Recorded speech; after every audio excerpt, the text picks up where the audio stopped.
Первой была опубликована, вернее, перед ее публикацией в Москве Асланбеком Ижаевым. Он попросил, чтобы я прислала предисловие.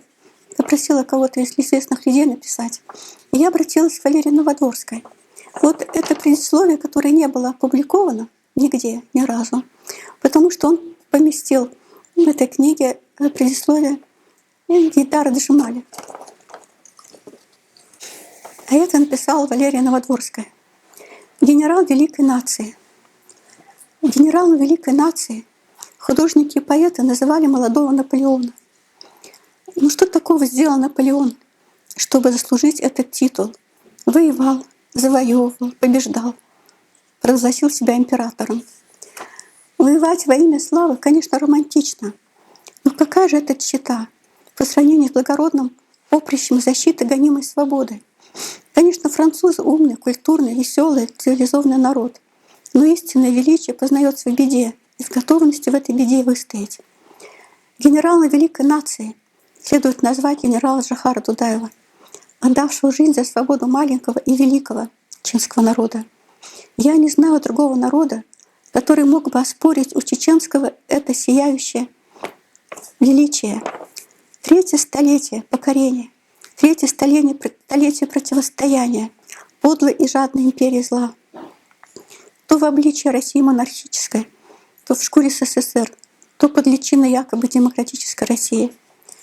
И сегодня, и завтра все тоже, меняя обличие, лишь бы к горлу поближе и медленно пить голоса, а потом отвалиться в своем вурдалачьем величии, да и уйденное дерево молча растить по лесам. Это Ратушинская написала. И против этого монстра восстала маленькая Чечня. Третье столетие ее убивают и не могут поставить на колени. Книга о Джохаре Дудаеве написана дамой сердца этого рыцаря печального образа, его Дульсинея Тобольской, его верным товарищем Аллой Дудаев, запечатлевший в своих картинах трагедию и подвиг чеченского народа.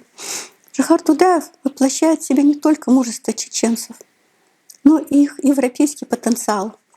Он сражался в белых перчатках по-рыцарски. Он сражался за свободу всех жертв советской агрессии. Он предлагал войска в Литве, чтобы изгнать оттуда советскую армию.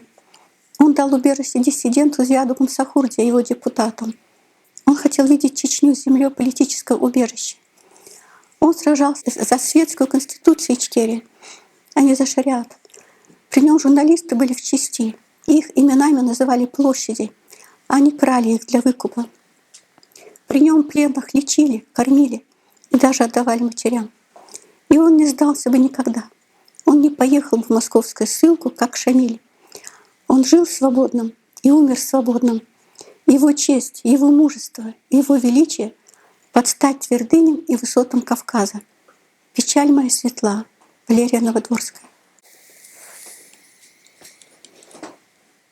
Замечательные слова.